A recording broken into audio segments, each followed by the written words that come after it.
السلام عليكم ورحمة الله وبركاته. بسم الله الرحمن الرحيم. الحمد لله رب العالمين. والصلاة والسلام على أشرف المرسلين وعلى آله وصحبه الفائزين. ഉദ്ഹിയ്യത്ത് കർമ്മം മഹത്തായ സുന്നത്താണ്. എന്നാൽ മറ്റൊരാളെ തൊട്ട് ഉദ്ഹിയ്യത്ത് അറക്കണമെങ്കിൽ അദ്ദേഹത്തിൻ്റെ സമ്മതം നിർബന്ധമാണ്.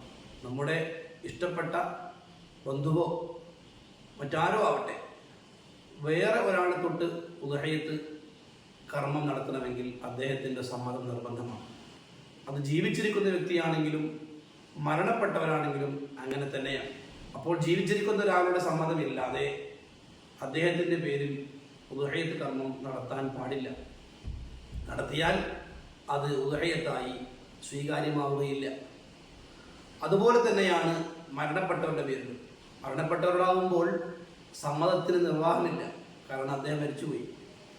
അപ്പോൾ പിന്നെ മരണപ്പെട്ടവരുടെ പേരിൽ ഉദ്ഹിയ്യത്ത് കർമ്മം നടത്തണമെങ്കിൽ അവരുടെ വസിയ്യത്തുണ്ടായിരിക്കൽ നിബന്ധനയാണ്. മരണത്തിന് മുമ്പ് വസിയ്യത്ത് ചെയ്തിട്ടുണ്ടെങ്കിൽ അവരുടെ പേരിൽ ഉദ്ഹിയ്യത്ത് അറക്കാം. അല്ലാത്ത പക്ഷം മരിച്ചവരുടെ പേരിൽ ഉദ്ഹിയ്യത്ത് അറവ് സാധുവാവുകയില്ല. എന്നാൽ നാം സാധാരണ ഖുർആൻ ഓതിയും സ്വതക്ക ചെയ്തും മറ്റ് സൽക്കർമ്മങ്ങൾ ഹദിയ ചെയ്യാറുള്ളത് പോലെ നമുക്ക് നമ്മുടേതായ ഉദ്ഹിയ്യത്ത് അറുത്തുകൊണ്ട് അതിൻ്റെ പ്രതിഫലം അവരുടെ പേരിൽ, മരിച്ചവരുടെ പേരിൽ ഹദിയ ചെയ്യാം. അതിന് വിരോധമില്ല. രണ്ടും രണ്ടാണ്. മരണപ്പെട്ടവരുടെ പേരിലുള്ള ഉദ്ഹിയ്യത്ത് സാധുവല്ല.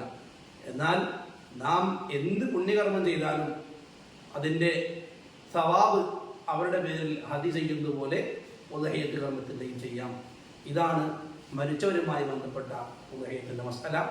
ഈ നിയമം എല്ലാവരും പ്രത്യേകം ശ്രദ്ധിക്കണമെന്ന് ഓർമ്മപ്പെടുത്തുന്നു. വആഖിറു ദഅവാന അനിൽ ഹംദുലില്ലാഹി റബ്ബിൽ ആലമീൻ. അസ്സലാമു അലൈക്കും വറഹ്മത്തുള്ളാഹി.